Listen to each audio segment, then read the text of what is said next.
رب اشرح لی صدری ویسر لی امری واحلل عقدۃ من لسانی یفقہوا قولی آمین یا رب العالمین۔ اس وقت جو ڈاکٹر صاحب کا کتابچہ زیر مطالعہ ہے وہ ہے مروجہ تصوف یا سلوک محمدی صلی اللہ علیہ وسلم، یعنی احسان اسلام۔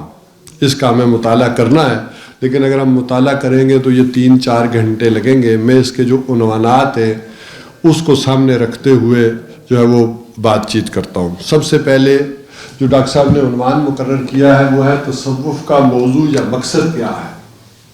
اس کو 4-5 چیزوں کے ذریعے ڈاکٹر صاحب نے واضح کیا اس انداز میں کہ تقریباً سب کا احاطہ ہو جائے۔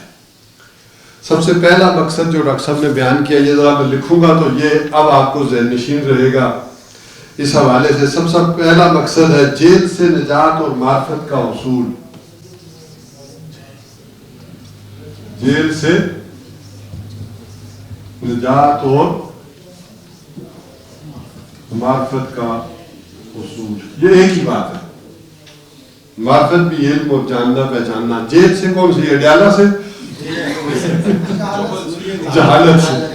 جہالت سے، ناسمجھی سے، ٹھیک ہے، ناواقفیت سے معرفت کی طرف، معرفت جاننے کی طرف۔ یہ ایک یعنی اس کا تصوف کا ایک مقصد یہ ہے کہ اس ناواقفیت سے، اندھیرے سے روشنی کی طرف۔ دوسرا فرمایا تہذیب و تزکیہ نفس۔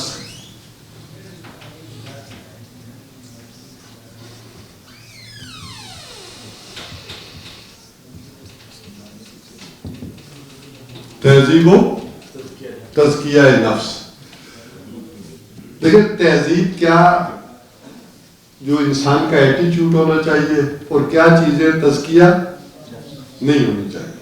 ایک نفس کے اندر کیا چیزیں پروموٹ کرنی چاہیے اور کیا چیزیں نہیں ہونی چاہیے، اس کو ذرا جامع کر کے ڈاکٹر صاحب نے کہا۔ کئیوں نے تہذیب نفس کے اندر ہی سب کو لے لیا ہوگا، تو اب ڈاکٹر صاحب احاطہ کر رہے ہیں ان ساری چیزوں کا کہ جو معاشرے میں تصوف کے نام سے کی جاتی ہے۔ اور تیسرا فرمایا تصفیہ قلب اور تجلیہ روح۔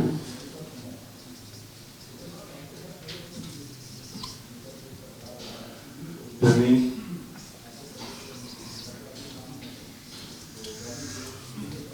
تصفیہ قلب و تجلیہ روح، قلب کی صفائی اور روح کی جلا، اس کو کوئی تجلی ملے، کوئی چنگاری لگے اور وہ آگ بھڑک اٹھے اس کے اندر۔ یہ تیسرا کہا۔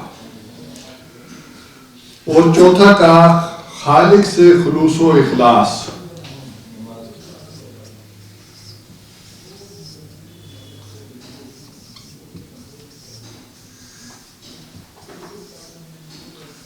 یعنی دنیا کی بے رغبتی۔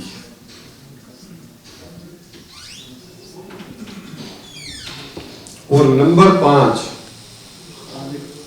مخلوق کی خدمت۔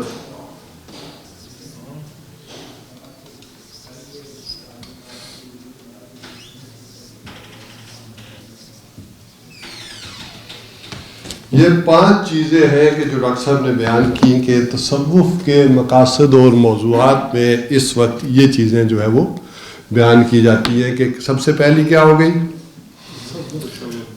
تصوف تو ہے، سب سے پہلی چیز کیا ہو گئی کہ انسان اندھیرے سے اجالے کی طرف آ جائے، جس کو ٹھیک ہے کہ نہیں، وہ اگر اسے چیزوں کا نہیں پتا تھا تو ایک معرفت کے راستے کی طرف، پہچان، اس راستے پر آ جائے، وہ اپنی پہچان ہے، اپنے رب کی پہچان ہے، یہ اس راستے کی طرف۔ اور نمبر 2 کیا آ گیا؟ تزکیہ اور تہذیب و تزکیہ نفس۔ یہ چونکہ اللہ تعالیٰ نے ہمارا جو بھی یہ حیوانی وجود بنایا، اس کے اندر کچھ کمزوریاں رکھ دی ہیں۔ وہ کہا نا خلق الانسان حلوٰ فاذا مسہ الشر جزوعا، یہ کمزوریاں تو رکھ دی، اور اسے خیر پہنچتی ہے تو منوعا۔ تو اب ان کمزوریوں پر قابو پائے گا تو کام کرے گا نا آگے۔ تو یہ جو کمزوریاں ہیں ان پر قابو پانا، اور جو اس کی استعدادات ہیں، صلاحیتیں ہیں، ان کو پروان چڑھانا۔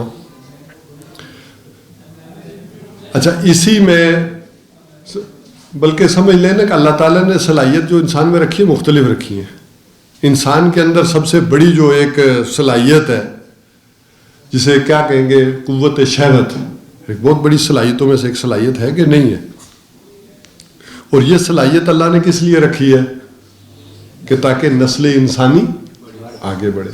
تو اسی کے زور میں اور جذبے میں کیا ہوتا ہے کہ انسان غلط کام کی طرف بھی تو رجحان ہو جاتا ہے، ادھر بھی تو بڑھ سکتا ہے۔ تو وہ غلط رجحان نہ ہو اور صحیح راستہ جو ہے اس طرف جو ہے وہ رکھا ہے۔ اس لیے وہ تزکیہ اس عمل کو کہتے ہیں کہ مالی کا وہ عمل جو صفائی کرتا ہے اس کیاری کی، پودوں کی، کھیت کی، لیکن جذبات میں آ کے وہ پورا درخت ہی نہیں اکھاڑ دینا، سمجھ رہے کہ نہیں؟ ایک ہے کہ وہ پورا درخت ہی بندہ اکھاڑ دے، یہ نہیں صرف، ہاں وہ نفس کشی نہیں، صرف یعنی سیلف انہیلیشن نہیں، بلکہ آپ کہہ لیں کہ اس کو ضبط میں لانا، قابو میں لانا، لا کر صحیح رخ پر پروان چڑھانا۔ اب دوسرا تھا تصفیہ قلب اور تجلیہ روح۔ اصل میں وہ جو نفس کو اگر آپ قابو نہیں پاتے تو وہ اس کے آلائشیں اور چیزیں قلب پر آتی ہے۔ قلب ہمارے یہاں مانا جاتا ہے کہ یہ فیصلہ کن حیثیت کی ایک شے ہے، یہ فیصلہ کرتی ہے، تو اس کے فیصلوں کے اوپر وہ دباؤ نہ آئے نفس امارہ کا، اس سے آزاد ہو، اور روح کو وہ غذا ملے۔ دیکھیں دو چیزیں آ جاتی ہیں نا، انسان جو اوپر اٹھنا چاہتا ہے، جو اس کی روح ہے جو اوپر اٹھنا چاہتی ہے، اب اس کے لیے دو چیزیں ہیں جو ضروری ہیں۔ ایک یہ ہے کہ وہ جو بندھن بندھ گئے ہیں ان سے آزاد ہو، مطلب کوئی بیڑیاں پڑی ہوئی ہیں تو وہ بیڑیاں کھولی جائیں، اور دوسرے اس روح کو کوئی غذا، کوئی ایندھن بھی تو چاہیے نا جس سے جہاز اوپر اٹھے۔ آپ نے اس کے اوپر وہ گاڑی کے اندر پیٹرول ڈالا ہوا ہے، سارا کچھ ہے، آپ ذرا وہ ایکسیلیٹر دبائی جا رہے ہیں لیکن بریک لگا ہوا ہے تو گاڑی تو نہیں نا آگے بڑھے گی۔ تو پہلے سب سے پہلے ہینڈ بریک نیچے کرنی ہے نا، کہ اس کے ٹائر کیا کریں، وہ آزاد ہو، اور پھر آپ وہ ایکسیلیٹر دباتے پتہ چلا پیٹرول ہی نہیں ہے تو گاڑی نے پھر بھی نہیں بڑھنا۔ تو ایک بریک سے آزاد کروانا ہے اور دوسرے پیٹرول بھی ڈالنا۔ تو یہ دو چیزیں جو ہے نا یہ اس مجموعے کے، اچھا کچھ لوگ ذرا ایک سائڈ کا زور دے دیتے ہیں، کچھ دوسری سائڈ کا زور دے دیتے ہیں، کچھ کہتے ہیں نہیں ٹینکی تو فل ہو لیکن ہینڈ بریک کو نہیں دیکھیں گے، اور کچھ لوگ ہینڈ بریک تو چھوڑ دیں گے پیٹرول کو نہیں دیکھیں گے۔ تو یہ دو رخ بن جاتے ہیں، جو جس کا میں خلاصہ ہے آپ کو ایک سمجھا رہا ہوں کہ یہ دونوں ضروری ہے۔ اچھا چوتھی بات کہی کہ خلوص و اخلاص، کہ خلوص و اخلاص یہ کہ جو بھی آپ وہ کام کر رہے ہیں وہ کس کے لیے ہو، اللہ کے لیے ہو، اس میں کوئی اپنے نفس کی خواہشات نہ ہو، اس طرح کا معاملہ نہ ہو۔ اب اس حوالے سے ذرا بالکل گھر کے اندر سے غور شروع کریں گے تو آپ کو مسائل نہیں آئیں گے۔ آپ اپنی اولاد سے بھی محبت کر رہے ہیں، انہیں تعلیم دے رہے ہیں، انہیں ان کی تربیت کر رہے ہیں، تو کس کے حکم کے لیے؟ اللہ کے لیے کر رہے ہیں، اللہ کے رسول نے جیسے بتایا کر رہے ہیں۔ اب یہ آپ کو فیصلہ کرنا ہے کہ وہ آپ کا جو اندر جو اللہ تعالیٰ نے جذبہ ڈالا ہوا ہے وہ حاوی ہے یا اللہ کا حکم حاوی ہے۔ بہت بڑا فرق پڑ جائے گا۔ دیکھیں حضور صلی اللہ علیہ وسلم نے فرمایا کہ جو شخص اپنی بیوی کے منہ میں محبت سے لقمہ ڈالتا ہے تو اس کا بھی اجر ہے، ثواب ہے۔ تو وہ لقمہ آپ نے اس محبت کے تحت ڈالا ہے یا حضور کے حکم کے تحت ڈالا؟ جذبہ کون سا غالب تھا؟ اگر آپ کا وہ نفسانی جذبہ غالب تھا، کام تو آپ نے وہی کیا ہے، ظاہراً وہی نظر آ رہا ہے، لیکن اگر وہ نفسانی جذبہ غالب تھا تو پھر آگے جا کر پرابلم آئیں گے۔ پھر وہ نفسانی جذبہ غالب آ کر اس بیوی کی محبت کی خاطر 10 اور کام بھی الٹے کروائے گا یا اولاد کی خاطر۔ لیکن اگر جذبہ وہ اللہ اور اللہ کے رسول کی اطاعت کا تھا ان کی فرما برداری کا تھا. تو اب بات بالکل مختلف ہو جائے گی. وہ محبت تابع تھی لیکن آپ نے ڈالا کیوں؟ اللہ کے رسول کو. تو یہ بات میرا خیال ہے میں آسان انداز میں اس طرح سے ایک سمجھانے کی کوشش کی ہے اس کو. تو وہ خلوص اور اخلاص کس سے ہو؟ اللہ سے. اس کا ایک نتیجہ نکلتا ہے جو تصوف کے آخر میں جا کر نکلتا ہے کہ پھر امید کس سے وابستہ ہوتی ہے؟ جب آپ یہ کام کرتے ہیں اللہ کی خاطر تو امید پھر کس سے رکھتے ہیں؟ اولاد سے رکھتے ہیں. پھر میری ذمہ داری تھی کہ میں یہ سارا کروں. یہ بڑے ہو کر کیا کرتے ہیں؟ میری دیکھ بھال کرتے ہیں، مجھے پوچھتے ہیں یا نہیں پوچھتے، یہ میٹر نہیں کرتا. میں نے کس لیے کیا؟ اللہ کی خاطر. تو یہ بنیاد آپ جب صحیح کریں گے تو جب آپ اس اقامت دین کے راستے پر اور ان کاموں پر آئیں گے نا تو جب چیزیں آپ کی درست ہوں گی. وہ اگر بیسک چیزیں ہی درست نہ ہوں، وہاں دیکھیں جو آدمی اپنے اس نفس کے سامنے ہی ہار گیا،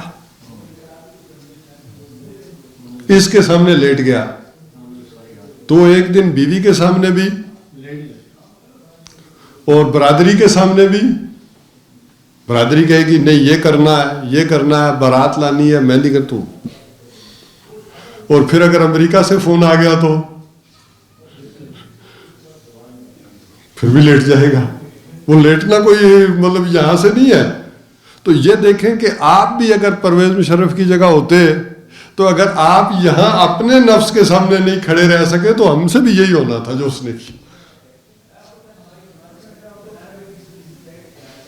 تو پہلے ذرا اپنا جائزہ لینا کہ آپ کھڑے ہیں. آپ اگر اپنے آپ سے ہار گئے تو پھر آگے ہار ہی ہار ہے. پھر کبھی معاشرے والے دبا لیں گے، کبھی سوشل میڈیا دبا لے گا آپ کو، کبھی کیا چیز دبا لے گی. تو بنیادی مقصد یہ ہے کہ اسی کو تعمیر خودی کا نام دیا گیا کہ یہ خودی، یہ قوت ارادی یہ اتنی مضبوط ہو کہ یہ ڈٹ جائے. نہیں تو وہی بات آ جائے گی، ہورائیت من اتخذ الہہ ہوا. تو قرآن کہہ رہا ذرا اس کی گہرائی میں اتر کر سمجھیں گے تو یہ بات پھر سمجھ میں آئے گی. اسی طرح بلکہ میں چونکہ یہ خلاصہ بیان کروں جو آخر میں بھی چیزیں نہیں ہیں اس کے ساتھ جوڑ جائیں. یہ جو آخری بات بھی کہی ہے خدمت خلق، تو خدمت خلق کے بھی 3 اسپیکٹس ہیں. ایک خدمت خلق ہے کہ انسانی ہمدردی، لوگوں کی مدد کرنا، دوسرے کا دکھ درد بانٹنا. وہ آج کل کی اصطلاح میں تو اسے بھی 2 حصوں میں تقسیم کر دیا گیا نا، سمپیتھی اور امپیتھی. سمپیتھی تو ہے نا آپ نے ایک وہ جلے کوڑے، اور امپیتھی یہ ہے کہ آپ نے بڑھ کر کچھ کیا بھی اس ہمدردی کے طور پر. جس کو سورہ حدید کے آخر میں ڈاکٹر صاحب سمجھاتے تھے نا کہ یہ جو عیسائیوں کے اندر ایک رافت اور رحمت رکھ دی گئی، تو فرمایا ان میں فرق کیا ہے رافت اور رحمت میں؟ جو وہی فرق ہے کہ آپ نے دیکھا ہوگا گھر میں بڑی بوڑھیاں جو کوئی بچہ گرنے لگے تو ایک آہ سی نکلتی ہے، آ گیا. اور یہ جو آگے بڑھ کر سنبھال لینا ہے یہ رحمت ہے. وہ جو درد ہے جو محسوس کر رہے، وہ جو آہ نکلی یہ رافت تھی، اور جو آپ کا ایکشن تھا وہ کیا تھا؟ تو خدمت خلق کا ایک جذبہ تو یہ جو ہمیں حضور صلی اللہ علیہ وسلم کے ظہور نبوت سے پہلے اپنی ٹاپ پر نظر آتا ہے، عروج پر نظر آتا ہے، اور اس کے بغیر دعوت مؤثر نہیں ہوتی. اور پھر خدمت خلق کا دوسرا جذبہ یہ ہے کہ لوگوں کو اس آگ سے بھی بچانا، جس تن کو پالا ہے، جس تن کو ڈھانپا ہے، اس تن کو آگ سے بچانا. اور اس کا تیسرا لیول وہ یہ ہے کہ جس طرح آپ کے پیروں میں یہ نفسانی بیڑیاں پڑی ہیں، اس طرح مجموعی اعتبار سے معاشرے کے اندر جو بیڑیاں پڑی ہوئی ہیں، پورے معاشرے کو اجتماعی اعتبار سے آزاد کروانا کہ وہ بھی اللہ کی طرف رجوع کر سکے۔ بہرحال اس کے بعد ڈاکٹر صاحب نے ایک اور بات بیان کی ہے کہ یہ تصوف کی اصطلاح اور اس لفظ کا ماخذ کیا ہے۔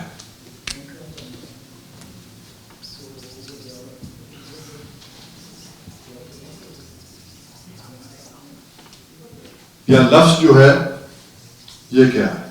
تو بہرحال اس پر میں مختصر انداز میں یہ عرض کرتا ہوں کہ عام طور پر اہل علم میں یہ چار آراء آئی ہیں کہ تصوف اس سے بنا، اس سے بنا، اس سے بنا۔ ڈاکٹر ولی الدین نے، جنہوں نے اس موضوع کے اوپر پی ایچ ڈی کیا، انہوں نے کہا کہ تین تو ان میں سے بے بنیاد ہے۔ ایک لفظ جو ہے انہوں نے کہا کہ یہ کوئی تصوف یہاں سے نکلتا نظر آتا ہے۔ البتہ ڈاکٹر صاحب نے ایک پانچویں رائے دی سب سے ہٹ کر، انہوں نے کہا کہ یہ یونانی ایک لفظ فلسفی اس سے منطق ہے۔ بہرحال وہ جو پہلا لفظ ہے وہ صوف یعنی اون سے نکلا، جو انہوں نے چوتھا کہا کہ وہ لوگ جو اپنے نفس کو ریاضتوں میں ڈالتے تھے، تکلیف میں ڈال کر تاکہ وہ اس کا ایک معاملہ کر سکے، وہ لذت نہ اسے لینے دیں، وہ اونی کپڑے پہنتے تھے تاکہ وہ اون چبھتی رہے، کوئی انڈر گارمنٹس نہیں پہنتے تھے، ڈائریکٹ اونی لباس تو چبھتا رہے تاکہ وہ ایک معاملہ تھا۔ تو انہوں نے کہا اس سے ہے، تو ڈاکٹر صاحب نے کہا نہیں، یہ اصل میں لفظ فلسفی سے ہے، یعنی جسے کہتے ہیں کہ علم سے محبت، معرفت، یعنی اس سے جوڑا ہے، اور کہا کہ یہ اس لفظ سے آیا ہے۔ تو یہ اس کی ایک لفظی بحث کر دی گئی۔ اچھا، اس ضمن میں ایک تیسرا جو ہے ٹاپک ڈاکٹر صاحب نے قائم کیا کہ وہ یہ ہے کہ اس میں غلطی کیا ہوئی، پہاڑ جیسی غلطی کے ہولناک نتائج۔ وہ کہتے ہیں پہاڑ جیسی غلطی یہ ہوئی ہے، ہمالین مسٹیکس کیا ہوئی ہے؟ ہمالین مسٹیک یہ کہتے ہیں کہ یہ جو تصوف کی اصطلاح ہے یہ قرآن و سنت سے ماخوذ نہیں، اس کا کوئی معاملہ قرآن اور سنت میں لفظ کے اعتبار سے کوئی نہیں ہے، اگرچہ اس کے مقاصد تو وہی ہیں، لیکن یہ لفظ اصطلاح چینج ہو گئی ہے، اور اس اصطلاح کا چینج ہونے سے بڑے بڑے مسائل پیدا ہو گئے۔ ایک تو یہ پیدا ہو گئے کہ جسے کہا کہ جو لوگ قرآن و سنت کے شیدائی تھے، جو اس سے رغبت رکھنے والے تھے، ان کو تصوف سے بہت پیدا ہو گیا، دوری پیدا ہو گئی کہ بھائی یہ نہ کوئی حدیث میں لفظ استعمال ہوا نہ قرآن میں ہوا۔ ٹھیک ہے، کہیں نہ کہیں حدیث کا لفظ ہے تو قرآن میں آتا ہے، فقہ کا لفظ ہے تو تفقہ سے کہیں نہ کہیں نکلا ہے، باقی ساری چیزیں ہیں، لیکن اس کا استعمال کہیں نہیں۔ تو اس اعتبار سے ایک بودھ پیدا ہوا جس میں وہ کہتے ہیں کہ ٹاپ پر جو ہے وہ مولانا عبد الوہاب نجدی ہیں، وہ جو ٹاپ پر ہیں۔ ایک طرف تو ان کا بڑا مجددین میں انہیں شمار کرتے ہیں کہ ان کا شمار مجددین میں اس وجہ سے کہ انہوں نے شرک، بدعات اور ان چیزوں کا خاتمہ کیا، جو اس کی شرعی حیثیت تھی، قانونی حیثیت تھی، وہ آل سعود کے ساتھ مل کر اس کا ایک نفاذ کیا۔ لیکن یہ جو اس کا باطنی پہلو تھا، یہ جو مقاصد تھے، یہ اس بودھ کی وجہ سے نظر انداز بھی ہوئے، بلکہ اس کے مقابلے میں پھر وہ لاتے ہیں کہ شاہ ولی اللہ علیہ رحمہ نے ان دونوں کو کمبائن کیا، ان دونوں چیزوں کو، دونوں اسپیکٹس کو نظر میں رکھا۔ تو ایک یہ ہے کہ یہ جو غلطی ہوئی ہے اس میں کیا ہوئی، یہ دونوں اعتبار سے بتا دی گئی، اور اس کو کہا کہ اصل شے کیا تھی۔ یعنی ایک حدیث کے الفاظ بھی ڈاکٹر صاحب نے بیان کیے کہ مبتدا قوم بدعتن الا نزل اللہ عنہم من السنت مثلہ، کہ جہاں کوئی بدعت آئے گی تو وہاں اس کے مثل کوئی نہ کوئی سنت جو ہے وہ چھوٹ جائے گی۔ دوسرے کہا کہ یہ لفظ جو ہے جس کے بارے میں بنیادی طے نہیں ہے کہ یہ کہاں سے بنا اور کہاں سے مشتق ہے، اس کی ابتدا کہاں ہے، بلکہ وہ جو ثقیل قسم کی گالی ہوتی ہے وہ ایک طرح سے لفظ کو دے دی گئی کہ یہ مجہول النسب ہے، کہ جس کا کوئی نسب نہیں ہے۔ یہ عام طور پر ایک وہ آپ کہہ لیں کہ بڑی ثقیل اصطلاح ہے جو استعمال کی جاتی ہے۔ تو بہرحال ڈاکٹر صاحب نے اس کو بیان کیا کہ تصوف کہ اصطلاح کس کے متبادل کے طور پر آئی اور کیا اصلی لفظ تھا جو گیا. اس میں ڈاکٹر صاحب حدیث جبرائیل کے حوالے سے کہتے ہیں کہ یہ تصوف پھر ہے کیا جو ان مقاصد کو پورا کرتا ہے. اس حوالے سے ذرا بات کو سمجھ لیں کہ حدیث جبرائیل میں جو 3 چیزیں آئی ہیں ابتدا میں، ایک کیا ہے؟ اسلام، اور ایک کیا ہے؟ ایمان، اور ایک کیا ہے؟ احسان. یہ 3 چیزیں بیان ہوئی ہیں. اسلام کیا ہے؟ جی جی، یہ اس کا تعلق قانون سے ہے، زبان سے ہے. جس نے کلمہ پڑھ لیا وہ کیا ہے؟ لا الہ الا اللہ محمد الرسول. وہ کیا ہو گیا؟ دائرہ اسلام میں داخل ہو گیا. یہی اسلام ہے. اچھا، اور گواہی دے دی کہ محمد صلی اللہ علیہ وسلم کون ہے؟ اللہ کے رسول ہیں. اور ایمان کیا ہے؟ اسی بات کی تصدیق دل سے، اندر سے. یہ ایمان ہے.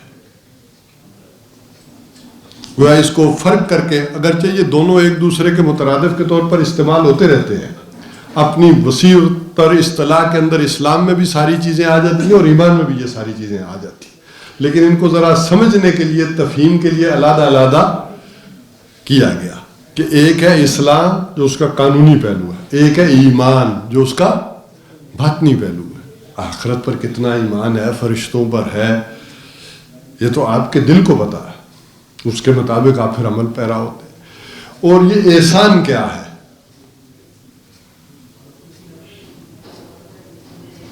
دیکھیں نا، یہ زبان سے ہو گیا، یہ دل سے ہو گیا، تو تیسری چیز احسان کیا ہو گئی پھر؟ یہ اس سے اگلا درجہ ہے کہ اللہ تعالیٰ کی عبادت ایسی کی جائے جیسے وہ سامنے اس کو نظر آ رہا ہے. اس طرح یہ احسان کا. ہاں، لیکن وہ بات آپ نے ٹھیک کی. انتعبد اللہ کانک تراہ فإن لم تکن تراہ فإنہ یراک. یہ تو وہ حدیث کے الفاظ آ گئے کہ تم اللہ کی بندگی ایسے کرو کہ گویا کہ اس کو دیکھ رہے ہو. فإن لم تکن تراہ فإنہ یراک. تو اگر اس کو دیکھ نہیں رہے تو وہ تو تمہیں یہ درجہ ہو. یہ تو الفاظ آ گئے. میں ذرا اس کو آسان انداز میں سمجھانے کی کوشش کر رہا ہوں. اس کا مقصد کیا ہے؟ دیکھیے، بات ہو رہی ہے ایمانی کی، بات ہو رہی ہے ایمان کی. اب ذرا سمجھیں، زبان سے اقرار کر دیا یہ قانونی ایمان، آپ نے دل سے اقرار کر لیا یہ اس کو ایمان کا نام دے دیا گیا. سمجھنے کے لیے احسان، احسان اصل میں اس ایمان کی گہرائی اور گہرائی کا نام ہے. بات سمجھے؟ یہ آساس کہ وہ ایمان جو آپ کو یہاں سے حاصل ہوا تھا وہ یہاں گیا، اب یہ کتنا گہرا اور کتنا وسیع ہو رہا ہے. یہ ہے تصوف کہ آپ کا ایمان ڈیپتھ میں اور وسعت میں کتنا بڑھ جائے. یہ ساری بات ہے ساری. اب اسی کا نام جو ہے وہ کیا رکھ دیا گیا؟ تصوف. لہذا مقاصد کے اعتبار سے ایک بات ہو گئی. تو ایمان میں گہرائی اور گہرائی. اب ذرا گہرائی اور گہرائی کو سمجھ لیں. جو 2 الفاظ جو ڈاکٹر صاحب نے کیے، گہرا یعنی ڈیپتھ کتنی ہے، اور گہرائی اس کا پھیلاؤ کتنا ہے. اچھا، اب یہ حاصل کیسے ہوگا؟ اب سارا مسئلہ کس کا ہے؟ حاصل کیسے ہوگا؟ یہ آپ کے ایمان کے اندر گہرائی اور گہرائی کیسے بڑھے، اس کا نام تصوف ہے. جس کو ہم نے کہا کہ اس کو آپ نے تزکیہ نفس کا نام دے دیا، اس کو معرفت رب کا نام دے دیا، تہذیب نفس کا نام دے دیا، اس کو خدمت خلق کے ذریعے سے حاصل کر لیتے ہیں آپ. وہ شاید ہندی میں ڈاکٹر صاحب نے تو ذکر نہیں کیا، لیکن ایک دوسری جگہ وہ بتاتے ہیں، ایک ہے جنان مارگ، معرفت والا راستہ، اور ایک ہے کرما مارگ،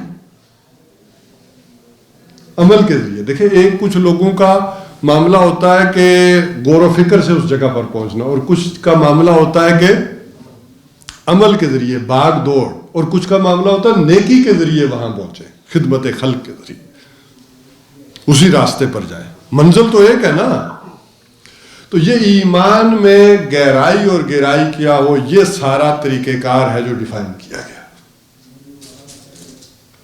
تو اس ایمان میں گہرائی پیدا کرنے کے لیے اور گہرائی پیدا کرنے کے لیے ڈاکٹر صاحب نے کہا کہ وہ سورسز کیا ہیں ایمان کو بڑھانے کے، جس میں سب سے آسان ذریعہ بتایا کہ کیا ہے، صحبت صالح۔ اب اس کی مثالیں آپ سارے جانتے ہیں، خوشبو والے کے پاس بیٹھو، گندگی والے کے پاس بیٹھو، یہ ہو وہ ہو، بہرحال آگ کے سامنے بیٹھتا ہے تو حرارت انسان کو حاصل ہی ہوتی ہے۔ اب اسی کو ذرا صحابہ کرام کے دور میں لے جائیں گے تو صحابہ کا ایمان افضل ترین کیوں قرار دیا گیا؟ وہ صحبت انہیں کس سے حاصل ہوئی؟ محمد الرسول اللہ صلی اللہ علیہ وسلم، جو قیامت تک کسی اور کو، اس لیے ان کا ایمان کیا کہا گیا؟ سب سے افضل ایمان ہے۔ وہ کسی عام صحابی کا بھی ایمان کسی سے بڑے ولی اللہ کے برابر نہیں ہو سکتا، جو حضور صلی اللہ علیہ وسلم کی صحبت سے انہیں حاصل ہوا تھا، جو گہرائی ایمان میں اس میں پیدا ہوئی تھی۔ یہ آسان طریقہ بتایا۔ اور دوسرا طریقہ کیا ہے؟ عمل صالح۔ عمل صالح کا جو پورا ایک پروگرام ہے، عبادات کا، ارکان اسلام کا۔ اب ذرا دیکھیں تو دونوں ہی باتیں اس کے اندر آ جائیں گی، جتنی عبادات ہے اس کے دونوں پہلو ہیں۔ نماز، اب وہ نماز کیا ہے؟ ایک طرف نفس کو مطیع بنانے میں ممید و مامن ہے، صبح کو اٹھ رہے ہیں، رات کو اٹھ رہے ہیں، ابھی نفل اور فرض دونوں کو شامل کر لیں۔ لیکن نماز کا باطنی پہلو کیا ہے؟ آپ کی روح کو وہ غذا ملے۔ جیسے میں نے کہا تھا نا، دو چیزیں ہیں، روح اوپر اٹھنا چاہتی ہے، اس کے پاؤں میں بیڑیاں پڑی ہوئی ہیں ان محبتوں کی، اس نفس کے مسائل کی، اور دوسری چیز چاہیے روح کو غذا۔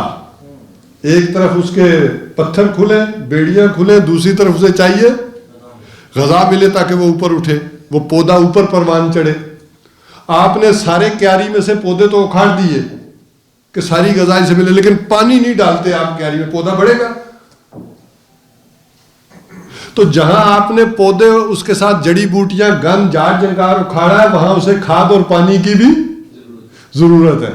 بات سمجھ رہے ہیں؟ دونوں چیزیں کرنی۔ تو آپ نے پودے تو ایک طرف اکھاڑے لیکن اسے پانی نہیں دیا۔ تو اب نماز کا دوسرا پہلو کیا ہے؟ باطنی پہلو کیا ہے؟ کہ وہ روح کے لیے غذا ہو، وہ اسے وہ تجلی ملے، وہ اسے توانائی اور حرارت حاصل ہو۔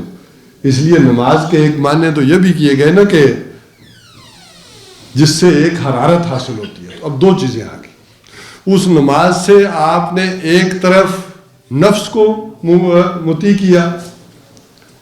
وہ جو تہجد کی بھی سب سے بڑی فضیلت کیا بتائی گئی؟ ہی اشد وطئ و اقوم قیلا، نفس کے کچلنے میں مبید و معاون ہے رات کا اٹھنا، صبح سویرے نماز کا اٹھنا نفس کو کچلنے میں مبید و معاون ہے کہ نہیں؟ اور اگر وہ آپ دل سے پڑھ رہے ہیں تو اب آپ کی روح کو بھی توانائی مل رہی ہے۔ تو نماز کے یہ دونوں پہلو ہوں گے۔ روزہ، وہ جو دن کا سارا پروگرام ہے وہ کیا کر رہا ہے؟ نفس کو کچلنے میں ممید و معاون ہو رہا ہے، اور رات کا پروگرام روح کو غذا دینے میں ہو رہا ہے۔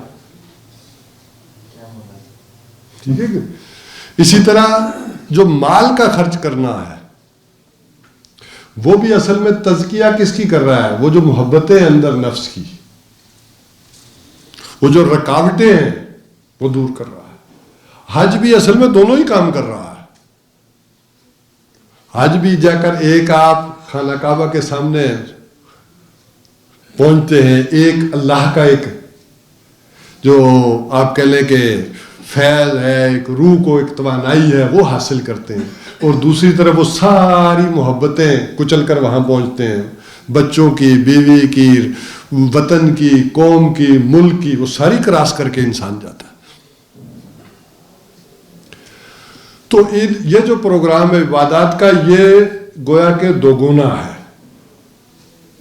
ایک طرف وہ کیا کر رہا ہے، یہ ساری چیزیں آپ کی روح کے لیے ممد و معاون ہو رہی ہوں، اور دوسری طرف وہ کیا ہو رہا ہو، وہ جو نفس کی چیزیں آڑے آتی ہیں، وہ ان کی رکاوٹیں جو ہے وہ کھل رہی ہوں۔ تو اصل مقصد یہ تھا۔ اب آ جائیے، یہ دو چیزیں جو میں نے آپ کے سامنے رکھی، عمل صالح اور صحبت صالح، یہ دو ہو گئی۔ اب آ جائیے تیسری اہم ترین شے، اور وہ ہو جائے گی کہ اس ایمان میں گہرائی اور گہرائی پیدا کرنے کے لیے اصل بڑی شے، منبع اور سرچشمہ کیا ہے، وہ قرآن حکیم۔ اچھا، ان ساری چیزوں سے ایک گہرائی تو ایمان کے اندر پیدا ہوتی ہے، لیکن وسعت اس درجے نہیں پیدا ہوتی۔ قرآن حکیم کیا کرتا ہے، آپ کی وسعت بھی بڑھاتا ہے۔ اچھا، محض تلاوت،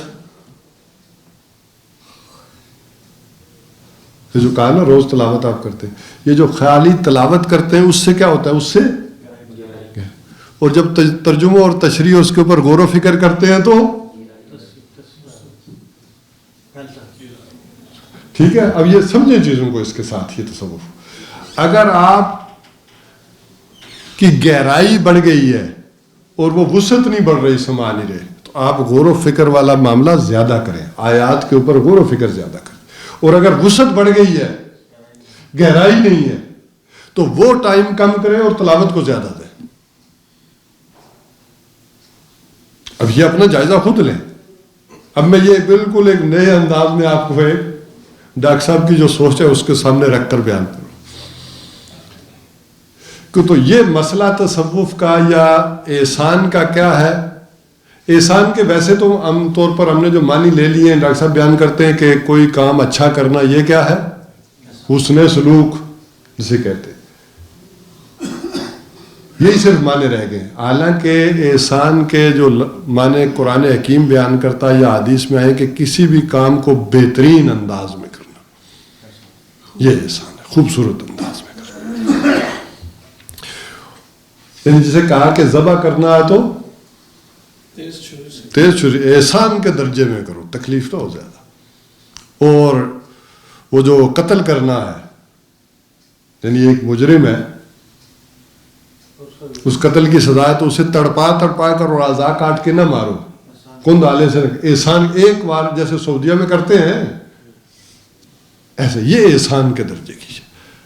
یعنی وہ کام جو اللہ تعالیٰ نے آپ کے ذمہ لگائے ہیں، وہ کس انداز سے کرنا، کمال حسن کے ساتھ کرنا، بہترین انداز میں کرنا، ورنہ اس کا ایک پہلو سے تو آپ اس فائدہ اٹھائیں گے، اس کا جو دوسرا پہلو ہے اس سے فائدہ پھر نہیں ملے گا۔ تو یہ آ گیا جناب احسان، ایمان کے اندر گہرائی اور گہرائی، جس سے گہرائی جو ہے ایک انداز میں پیدا ہوتی ہے، اور جو اس کی وسعت ہے وہ اس کے علمی انداز میں پیدا ہوتی ہے، غور و فکر، تدبر۔ اچھا، اسی گہرائی میں جو جتنا دنیاوی علم آپ کا زیادہ ہوتا ہے، وہ بھی اس کی وسعت میں اضافہ کرتا ہے، وہ بھی قرآن حکیم سے آپ اتنا ہی زیادہ استفادہ کرتے ہیں، آپ کی جو چیزیں ہیں، علوم ہیں، اور اچھا یہ ذرا ایک بات اور سمجھ لیں یہاں پر، دیکھیں ایک وہ ایمان تھا جو افضل قرار دیا گیا صحابہ کرام کا، جو محمد صلی اللہ علیہ وسلم کی صحبت سے حاصل ہوا، لیکن انٹلیکچوئل لیول سب صحابہ کا ایک تو نہیں تھا نا، تفقہ کا لیول، انٹلیکچوئل لیول کو میں تفقہ کہتا ہوں، وہ تو سب کا ایک نہیں تھا نا، وہ کسی کا کم تھا، کسی کا زیادہ تھا۔ ہر آدمی اس انداز کی اللہ تعالیٰ نے تو نہیں رکھی صلاحیت سمجھنے بوجھنے کی، یا وہ صلاحیت، وہ اس تجربے سے، علم سے، اس غور و فکر سے ان کے اندر جو پیدا ہوتی تھی۔ تو ایک وہ راستہ ہے جو حضور نے کھلا رکھا۔ اچھا، اسی لیے حضور نے یہ بھی فرما دیا کہ تاکہ باقی لوگ مایوس نہ ہوں امت میں کہ وہ والا ایمان تو اب کسی کو حاصل نہیں ہو سکتا جو حضور کے صحبت سے حاصل ہوا یا فیض سے حاصل ہوا، تو فرمایا نہیں، آجب الایمان، وہ حدیث کو ذرا لے آئیں کہ وہ خوبصورت ایمان، وہ احسان کے درجے کا ایمان کن لوگوں کو حاصل ہوگا کہ جو تم پاؤ گے اس قوم کو، جانا میں ہوں گا نہ کوئی اور ہوگا، بلکہ اس کتاب کو وہ پائیں گے مابین دفتین، 2 کاٹھیوں میں 2 جلدوں میں. وہ اس کو جب پڑھیں گے، وہ غور و فکر کریں گے تو انہیں وہ خوبصورت ایمان حاصل ہوگا جو نہ فرشتوں کا تھا نہ کسی اور کا تھا. لہذا ادھر امید بھی دلائی. اچھا اسی لیے ایک اور حدیث بھی سمجھ لیں، یہ بھی امید کے لیے دلائی. آپ نے فرمایا میری امت کی مثال بارش کی طرح ہے، جس کے بارے میں یہ نہیں کہا جا سکتا کہ اس کا پہلا حصہ زیادہ فائدہ مند تھا یا آخری حصہ فائدہ مند. تو یہ امید ہمارے لیے ہے کہ نہیں؟ حضور فرما کر گئے ہوں کہ نہیں کہا جا سکتا کہ اس کے امت کا پہلا حصہ جیسے بارش کا ہوتا ہے وہ زیادہ بہتر تھا یا آخری بہتر تھا. تو ایک اعتبار سے تو وہ درجے کھلے رکھے گئے ایک پہلو سے کہ، لیکن یہ میں کیوں بیان کر رہا ہوں؟ تاکہ اس احسان کے لیول پر وہ آخری امت کا حصہ بھی جا سکتا. ایسا نہیں ہے کہ وہ پہلوں کے لیے تھا، ایک دوسرے اعتبار سے اللہ تعالیٰ نے اور اس کے لیے ذریعہ بنا دیا قرآن حکیم. اب آ جائیے آخری بات کی طرف، جس کو ڈاکٹر صاحب نے کہا کہ جو سلوک محمدی ہے وہ ہے کیا، کہ آپ صلی اللہ علیہ وسلم نے اس پروگرام کے تحت اس ایمان کے اندر گہرائی اور گہرائی میں اضافہ کیا. یہ جیسے میں نے کہا کہ پورا ارکان اسلام اور یہ سارا. اب ایک کہا کہ یہ تو آپ کی باطنی کیفیت ہے، باطنی چیزیں ہیں. اب خارج میں اگر ماحول بدل جائے تو کیا ہوگا؟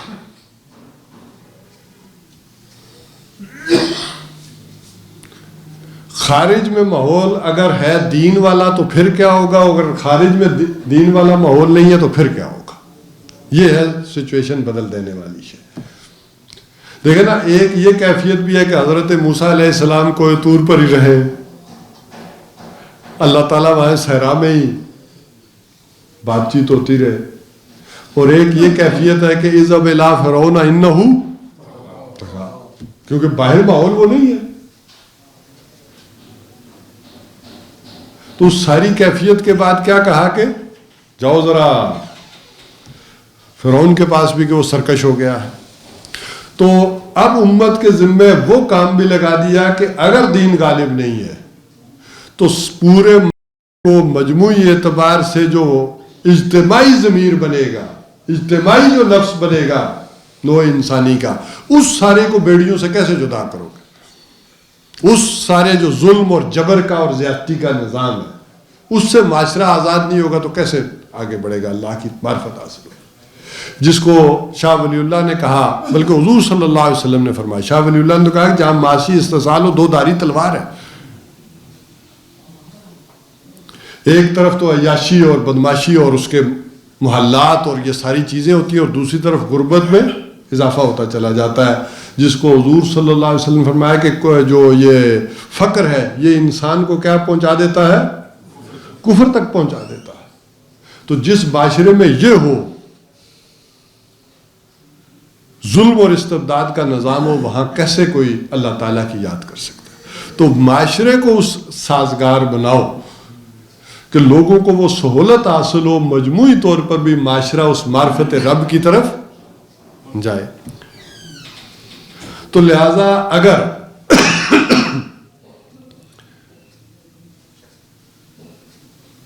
اگر دین غالب ہے تو اس کا معرفت الہی کا ایک نظام یا تصوف کا یا احسان کا ایک جو بنایا گیا، اب اس میں کیا کمیاں تھیں، کیا کوتاہیاں رہ گئیں، کتنا وہ کامیاب ہوا، اس وقت اس ساری بحث کو ہم چھوڑ دیتے ہیں، چونکہ وہ ماحول ہی نہیں ہے کہ ہم اس پر غور کریں اور اس کا ایک نظام بنائیں اور دیکھیں کہ وہ خانقاہی نظام میں یہ کمی رہ گئی تھی، یہ تو بہترین تھا، یا کوئی کمی تھی بھی یا نہیں. لیکن جب وہ سچویشن ہی نہیں ہے اس کو ذرا خارج از بحث کرتے تھے اس وقت سمجھنے کے لیے، تاکہ ہم اپنے مضمون کی طرف جائیں. تو دوسرا یہ تھا کہ اگر وہ دین غالب نہیں ہے تو اب حضور صلی اللہ علیہ وسلم کا جو منہج اور طریقہ کار ہمارے سامنے آتا ہے کہ وہ اس سارے پروگرام کے ساتھ وہ ساری کوشش جو ہے وہ کی جائے، اور عبادات کا وہ پہلو جو فرائض والا تھا اس کو پورا کرتے ہوئے جو نوافل والا پہلو ہے وہ کم کیا جائے اور وہ سارا زور کیا لگایا جائے؟ اللہ کی دین کی دعوت اور اقامت پہ لگایا جائے. اب وہ سارا سلوک، وہ سارے ایمان کے اندر گہرائی اور گہرائی پھر اس راستے سے حاصل ہو.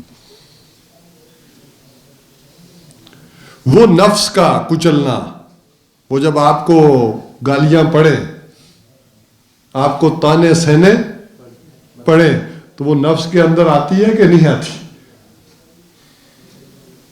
وہ نفس کچلنے ہوتا ہے کہ نہیں ہوتا؟ ذرا اندازہ کریں کہ ہمارے بارے میں تو چلیں 10 آدمی کہتے ہیں ٹھیک ہے کوئی مسئلہ نہیں. حضور صلی اللہ علیہ وسلم کے بارے میں کہ جو کون تھے؟ الصادق اور امین، جو واقعی تھے، ان کو جب کہا جا رہا ہو یہ جھوٹے ہیں تو کہا نا لوگوں نے، تو پھر آپ دیکھیں کہ اس قلب پر کیا بیتتی ہوگی. وَلَقَدْ نَعْلَمُ، اللہ تعالیٰ جہاں تک کہہ رہے ہیں ہمیں خوب معلوم ہے نبی یضیق صدرک، آپ کا سینہ بھجتا ہے، بما یقولون، جو چیزیں یہ کہہ رہے ہیں آپ کے سینے پر کیا گزرتی ہے ہمیں معلوم ہے. تو یہ تزکیہ، یہ تربیت، یہ پھر اس راستے سے ہوگی.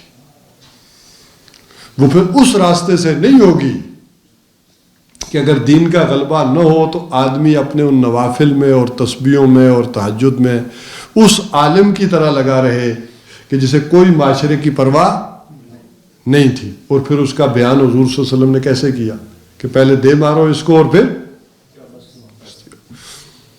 لیکن اگر وہ بستی ٹھیک ہوتی تو، حالات ٹھیک ہوتے تو پھر بھی مارتے ہیں.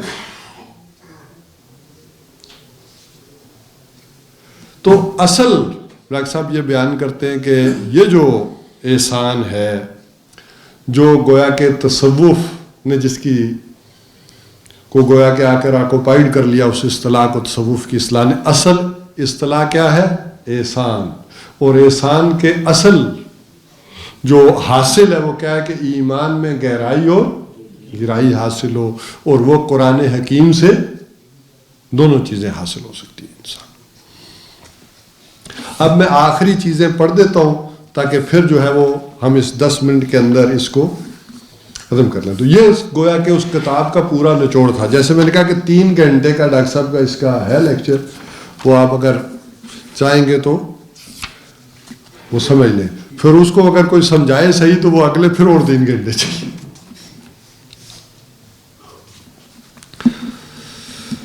اور ڈاکٹر صاحب کہتے ہیں اس کا علاج کیا ہے کہ تقرب الفرائض کی بجائے تقرب بالنوافل کا معاملہ بڑھتا چلا گیا امت کے اندر. لیکن علاج کیا ہے؟ یہ صفحہ نمبر 38 پہ. اب آئیے اس سوال کی طرف کہ علاج کیا ہو جب تشخیص ہو گئی کہ سلوک محمدی صلی اللہ علیہ وسلم سے انحراف کس نوعیت کا تھا اور کیوں کر ہوا. تو اب علاج بھی ظاہر ہے. انحراف کس نوعیت کا تھا یہ ذرا سمجھ لیں کہ سب سے پہلے ہم نے کہا کہ 2 بڑی غلطیاں ہوئیں کہ ایک یہ وہ لفظ استعمال کیا گیا کہ جس کا ماخذ قرآن و سنت میں نہیں تھا. وہ جب اصل اصطلاح غائب ہو گئی تو جب دوسری اصطلاح آئی تو کوئی جو اصل مفہوم تھا وہ غائب ہوا. جس کا دوسرا نقصان یہ ہوا کہ جو لوگ قرآن و سنت سے مناسبت رکھنے والے تھے، اس کے شہدائی تھے، وہ اس لفظی، اس کے اور اسباب بھی ہوں گے بعد میں، اور اسباب بھی پیدا ہوئے، لیکن بنیاد تو پڑ گئی نا کہ یہ تو چیز ہمارے ہاں ہے ہی نہیں. لہذا اس کے جو اچھی چیزیں تھیں وہ بھی ریجیکٹ ایز اے ہول ہو گئی. تو اب علاج بھی ظاہر ہے، یعنی العود الی البدائے، یعنی لوٹ جاؤ پہلے طریقے کی طرف. بدا ابتدا سے، یعنی آدھا یعود لوٹنا، لوٹ جاؤ کس کی طرف؟ پہلے طریقے کی طرف، آغاز کی طرف. وہ جسے کہتے ہیں نا کہ قرآن و سنت کی طرف رجوع کرنا، فردوہ الی اللہ و الی الرسول. تو یہ آ گئی بات کہ لوٹو وہاں پر، اسی طریقے کی طرف دوبارہ رجوع کیا جائے جو ابتدا میں اختیار کیا گیا تھا. اس کا نام تجدید ہے اور اسی کو ریوائیول اور رینائنسنس کہتے ہیں. یعنی احیاء کہ دوبارہ سے اسی طریقے کو زندہ کیا جائے. یہ علاج بھی انعرافی کی طرح 2 سطحوں پر کرنا ہوگا. اولاً رجوع الی القرآن، وہ توجہ جو قرآن سے ہٹ گئی تھی اسے دوبارہ اس پر مذکور کریں، اور جو معاملہ غلط رخ پر پڑ گیا تھا اسے صحیح جگہ پر لائیں. اب جو بات میں نے بیان کی تھی، ایمان کی شدت یا گہرائی بھی قرآن سے حاصل ہوگی، اور ایمان کی گہرائی، اب وہ وسعت، ایک یہ گہرائی اور شدت اور ایک گہرائی، اور اس کا انٹلیکچوئل ایلیمنٹ بھی قرآن ہی سے ملے گا. معرفت کی پیاس بھی اسی سے بجھے گی، اور تلاش حقیقت کے جذبے کی بھی تسکین اسی سے ہوگی.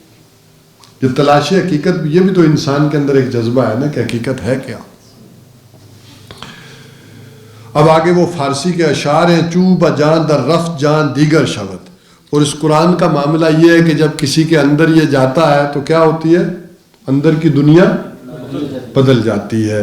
اور جہاں چون دیگر شد، جب اندر کا یہ جہان اور یہ جان بدل جاتی ہے، جہاں دیگر شود، تو اب دنیا کسی اور طرح سے نظر آتی ہے. پہلے دنیا میں جو اہم ترین شے تھی، قیمتی شے تھی، آپ کے لیے سب سے اہم تھی، وہ ہو سکتا ہے سب سے کمتر ہو جائے اور دوسری چیز بدل جائے. تو یعنی نقطۂ نظر اندر سے بدلا تو پورے جہان کا نقطۂ نظر بدل گیا.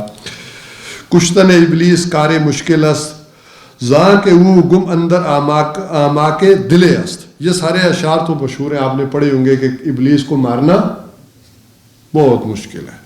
کیوں؟ یہ تمہارے اندر خون کے اندر گھسا ہوا ہے. وہ جسے حدیث میں کن الفاظ کے ساتھ کیا گیا؟ ہاں، کہ شیطان کیا کرتا ہے؟ ان الشیطان یجری من الانسان مجرد دم. انسان شیطان کے خون کے اندر ایسے گردش کرتا ہے اندر جیسے خون گردش کرتا ہے. خوشتراں باشد مسلمانش کنی، تو اچھی بات یہ ہے کہ اسے کیا کر لو؟ مسلمان کر لو. مار تو سکتے نہیں ہو تو بہتر بات کیا ہے؟ خوشتراں باشد مسلمان کر لو. لیکن یہ مسلمان ہوگا کیسے؟ یہ جو آگے بات کہی اس سے. کشتہ شمشیر قرآنش کنی، کہ یعنی یہ اگر ہوگا مسلمان تو کس سے؟ قرآن کی تلوار سے مسلمان ہوگا. قرآن حکیم کے متعلق ایک نقطہ اور ہے جسے ذہن نشین کر لینا چاہیے. کلام الہی کا ایک پہلو ہے اس کی تکرار. اب وہ جو بات میں نے کہی تھی، یعنی اسے پڑھتے رہو پڑھتے رہو پڑھتے رہو. اور دوسرا پہلو یہ ہے کہ اس کا فہم، تفقع، غور و فکر، تدبر اور فہم، یہ دونوں پہلو ضروری ہیں. ایک تکرار اور دوسرے غور و فکر. لیکن مقدار کے اعتبار سے ان کے مابین نسبت و تناسب کا معاملہ برعکس رہے گا. اگر تفہم، تعقل اور تفقع کم ہے تو تکرار تلاوت اور بار بار کی ریپیٹیشن پر زور دینا ہوگا. اور اگر غور و فکر کا معاملہ بڑھ جائے تو تکرار کی کم سے بھی مطلوبہ مقصد حاصل ہو سکتا ہے. یہ میں نے آپ کو سامنے وضاحت کر دی بات. ارشاد ربانی ہے، سنوریہم آیاتنا فی الآفاق وفی انفسہم حتی یتبین لہم انہ الحق، کہ یہ نشانیاں اللہ تعالیٰ جو آفاق اور انفس میں ظاہر کرتا رہے گا یہاں تک کہ حق واضح ہو جائے. یہ آج کے دور کی زیادہ بات ہے، سمجھ لیں کہ یہ جو آیات ہیں، بلکہ ہو سکتا ہے ڈاکٹر صاحب نے آگے بیان بھی کر دیا ہو کہ آج جس طرح سے سائنس کے ذریعے اللہ تعالیٰ کی قدرت اور اس کی یہ نشانیاں ظاہر ہو رہی ہیں، انسان کو ایمان لانا اس میں گہرائی اور گہرائی کے اندر یہ بہت اور آسان ہو گیا. پہلے ایک آدمی کے لیے ایمان لانا کتنا مشکل تھا کہ ریکارڈ کیسے رکھا جائے گا. آج کوئی مشکل ہے، اس کے لیے شاید وہ کتنی ریاضتیں کرتا تھا، کتنی تپسیائیں کرتا ہوگا، ساری رات کئی سال کھڑا رہتا ہوگا یہ یقین دلانے کے لیے کہ یہ سارا کچھ ریکارڈ میں ہے. دیکھیے، قرآن استخراجی منطق، ڈیڈکٹیو لاجک کے استدلال سے ذات باری تعالیٰ کو نہیں منواتا، یعنی 2 اور 2 جمع 4 کی طرح منطقی دلیلوں سے نہیں باور کرواتا، بلکہ استقرائی منطق، انڈکٹیو لاجک کو استعمال کرتا ہے کہ کھول آنکھ، زمین دیکھ، فلک دیکھ، مشرق سے ابھرتے ہوئے سورج کو دیکھ. یاد دہانی کا انداز ہے کہ معرفت رب تمہارے اندر موجود ہے، ان چیزوں کو دیکھ کر کیا کرو؟ یاد آ جائے تمہیں، پردے ہٹاتا ہے. وہ آپ کے ان جذبات کو زیادہ ایڈریس کرتا ہے تاکہ آپ کے اندر جو چھپی ہوئی چیز ہے وہ ظاہر ہو جائے. وہ کہتا ہے کہ اپنے چاروں طرف دیکھو، کائنات پر غور کرو، یہ تمام مظاہر فطرت اللہ تعالیٰ کی نشانیاں ہی تو ہیں. کھول آنکھ، زمین دیکھ، فلک دیکھ، فضا دیکھ. اس طرح آیات ربانیہ کی 3 اقسام ہو گئیں: قرآنی آیات، آفاقی آیات اور انفسی آیات. یہ کیا مطلب ہو گیا؟ ویسے تو قرآن ساری ہی قرآنی آیات، لیکن ان کو ذرا سمجھنے کے لیے تقسیم کریں تو ایک کیا ہے؟ آفاقی آیات، یہ جو نشانیاں ہیں، ایکسٹرنل نشانیاں ہیں، جو اللہ تعالیٰ نے کہا زمین کو دیکھو، سورج کو دیکھو، یہ. اور ایک انفسی، اپنے اندر. یہ بھی تو پورا ایک عالم ہے. ذرا غور کرو اللہ نے کیسے چلایا، کیسے دل دھڑک رہا ہے، کیسے جو ہے وہ پھیپھڑے کام کر رہے ہیں، کیسے گردے کام کر رہے ہیں، پتے کا کیا کام ہے، لبلبے کا کیا کام ہے. اور آپ اندر غور و فکر کریں گے تو چکرا کر رہ جائیں گے. تو آپ کو لازماً سرنڈر کرنا پڑے گا کہ یہ کس علیم و خبیر ہستی کا نظام ہے، آخر کس نے بنایا ہے اتنا پیچیدہ نظام. اور ایک آیات قرآنیہ بھی ہے. اس کی سادہ سی مثال ہے: الف لام میم، کاف ہا یا عین میم صاد. اور اسی طرح قرآن حکیم کے متعلق جو آیات آ گئی: الرحمن علم القرآن. تو اب یہ ایک قرآنی آیات، اسی کے اندر آفاقی، 3 طرح کی. اچھا، ان کے اندر جو ان کا ادبی ذوق، ان کی جو ادب کے لحاظ سے اور گہرائی کے لحاظ سے قرآنی آیات کے اندر اپنی ایک حکمت ہے. جو علم والے آدمی ہیں، جو زیادہ پڑھے لکھے، اس کی جو ترکیب ہے، اس کے اندر جو مسالے ہیں، اس کے اندر انسان جو ہے وہ علمی اعتبار سے دیکھتا ہے. جو جسمانی ہے ان کے اندر دیکھتا ہے، جو گویا کہ اس میدان کے آدمی ہیں، اور جو کاسمالوجی ہے اس انداز میں بھی دیکھتا ہے. لیکن ان تینوں کا مقصد کیا ہے؟ ان پر غور و فکر کرنے کے نتیجے میں انسان کے اندر کا شعور خفتہ، ڈورمٹ کانشیسنس، وہ جو میں نے بات کہی تھی کہ اندر انسان کے وہ چیز جو ہے جس پر پردے پڑ گئے ہیں، ابھر کر سطح پر آ جاتا ہے. اسی کا نام تذکیر ہے، یعنی یاد دہانی حاصل کرنا. الذکر، قرآن حکیم کو کیوں کہا گیا الذکر؟ الذکر میں لام یا لام جنس بھی ہو سکتا ہے. اور دوسرا لام کون سا ہوگا؟ لام حصر. لام حصر سے کہیں گے تو صرف یہی یاد دہانی، یہی ذکر ہے. لام حصر کا ترجمہ کریں گے. اور لام جنس کا کل ذکر، کل یاد دہانی کیا ہو گئی؟ اس میں آ گئی. یہ دونوں اعتبار سے اگر سمجھیں گے تو یہ بات آ جائے گی. اچھا، یعنی یاد دہانی یہی اصول ایمان کا طریقہ ہے. اب ظاہر ہے کہ آج مظاہر فطرت کا جتنا علم اور فہم انسان کو حاصل ہو چکا ہے وہ پہلے تو نہیں تھا. لہٰذا سائنسی حقائق کے منکشف اور مبرہن ہونے کی وجہ سے آج فہم قرآن کے بھی نئے سے نئے راستے کھل گئے ہیں. اور توکل و فہم قرآن کا پہلو آج بہت زیادہ اہمیت اختیار کر چکا ہے، جو اس دور میں اس انداز میں موجود نہ تھا. چنانچہ آج تذکر بالقرآن کی شعوری اور انٹلیکچوئل جہت اصل اہمیت کی عامل بن چکی ہے آج کے دور میں. اسی نقطے سے علامہ اقبال کے اس موقف کا تعلق جڑتا ہے جو انہوں نے اپنی تشکیل جدید، یعنی الہیات اسلامیہ کی جو تشکیل جدید ہے میں پیش کیا ہے. تزکیہ نفس کے لیے صوفیاء نے جو طریقے ایجاد اور اختیار کیے تھے، آج کے انسانوں کی طبع ان مشقت طلب اور کٹن ریاضتوں کی متحمل نہیں ہو سکتی. ہم نے مخالفت نفس کی ان ریاضتوں پر اس اعتبار سے تو غور کیا تھا کہ وہ مسنون نہیں بلکہ طریقے محمدی صلی اللہ علیہ وسلم سے انحراف و الحاد کی مظہر ہیں. اور ان غیر مسنون طریقوں کو اس وقت اختیار کیا گیا جب باطل اور نظام باطل کے خلاف جہاد کا دروازہ بند ہو گیا تھا، جب دیکھا کہ کوششیں برابر نہیں ہو رہی ہیں. لیکن اس میں اضافی بات یہ بھی ہے کہ اس دور کے صوفیاء نے جو جدید اور کھٹن ریاضتیں تجوید کی تھی، آج کا انسان واقعتاً ان کا متحمل نہیں.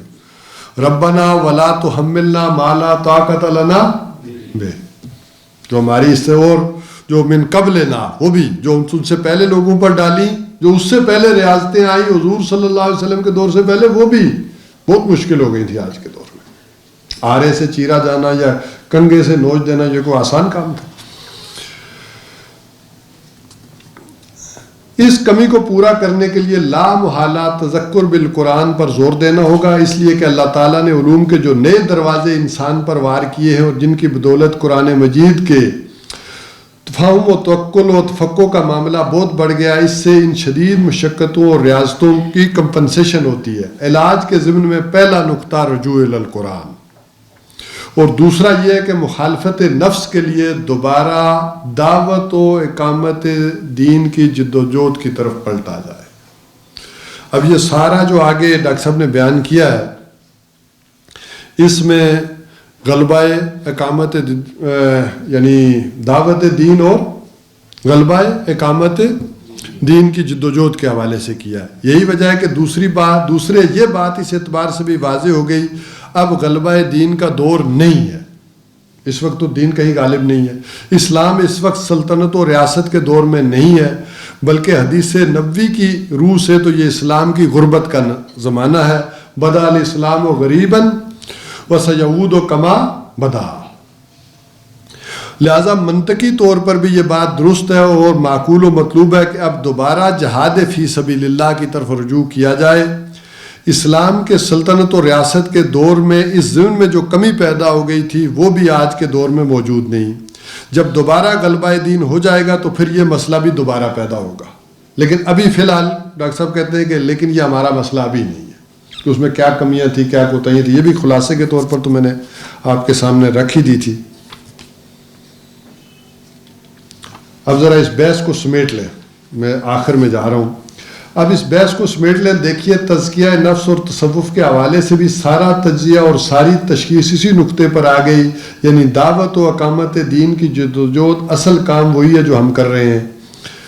اچھا، یہاں اس آیہ مبارکہ کا بھی حوالہ دوں گا کہ کل ھذہ سبیلی ادعو الی اللہ علی بصیرۃ انا ومن اتبعنی۔ الحمدللہ جہاں تک فکر اور سوچ کا تعلق ہے تو یہ سارا تانا بانا اور صغرا و کبرا اس کام کے شروع کرنے سے پہلے ہی میرے ذہن میں مکمل تھا۔ اس کی گواہی کے لیے میرے کتابچوں اسلام کی نشت ثانیہ اور مسلمانوں پر قرآن مجید کے حقوق کا مطالعہ کیجیے، یہ حقیقت زندگی نامی مضمون دیکھ لیجیے، اسلام میں عقل و نقل کی کشمکش، یہ جو ابھی ہم نے پڑھی ہے۔ اب اسی آیت کو ایک دعوے کی صورت میں تبدیل کر کے پڑھ رہا ہوں۔ اللہ پاک ہے، میں نہ مشرکوں میں سے ہوں اور نہ مبتدئین میں سے، این سعادت بزور بازو نیست۔ وہی آیت دوبارہ ڈاکٹر صاحب پڑھ کے کریں۔ یہاں تک مقاصد کا تعلق ہے تو اہل تصوف کے مقاصد کو بھی میں 100% دین سمجھتا ہوں۔ میں نے آپ کو مولانا امین احسن اصلاحی صاحب کا قول سنایا تھا کہ اسلام کے اصل فلسفی صوفیاء ہیں، لہٰذا اس پہلو کو بھی ذہن میں رکھیے کہ میری سوچ میں یہ عنصر بھی ہے، خواہ وہ فلسفہ وجود کے حوالے سے ہو، حقیقت زندگی اور حقیقت انسان کے حوالے سے، لیکن میرا اصل مبدا اور منبع، میرا اوڑھنا بچھونا، میری سوچ کا ماخذ اور سورس در حقیقت قرآن حکیم ہے۔ میری سوچ میں عقل و منطق یا قیاس کے حوالے سے جو اضافے ہیں وہ الگ رہیں گے، لیکن اس کا اصل تانا بانا قرآن مجید کے محکمات پر قائم ہے۔ اس میں تصوف کا فلسفیانہ حصہ بھی شامل ہے، لیکن جہاں تک تصوف کے عملی پہلو کا تعلق ہے تو اس کے متعلق تفصیل آپ کے سامنے آ گئی ہے کہ اس کی اساس کیا تھی، کس طرح انحراف ہوا اور کیوں ہوا۔ اس حوالے سے میں نے آپ کے سامنے موقف رکھ دیا۔ اگر اس میں کوئی خیر ہے تو من جانب اللہ، اور یا پھر آپ لوگوں کے حسن نظر ہے، اگر کوئی شر ہے، خطا ہے یا غلطی ہے تو میں خود بھی اللہ تعالیٰ کی پناہ طلب کرتا ہوں اور آپ کے لیے بھی دعا گو ہوں کہ وہ اسے آپ کے حافظے سے محو کر دے۔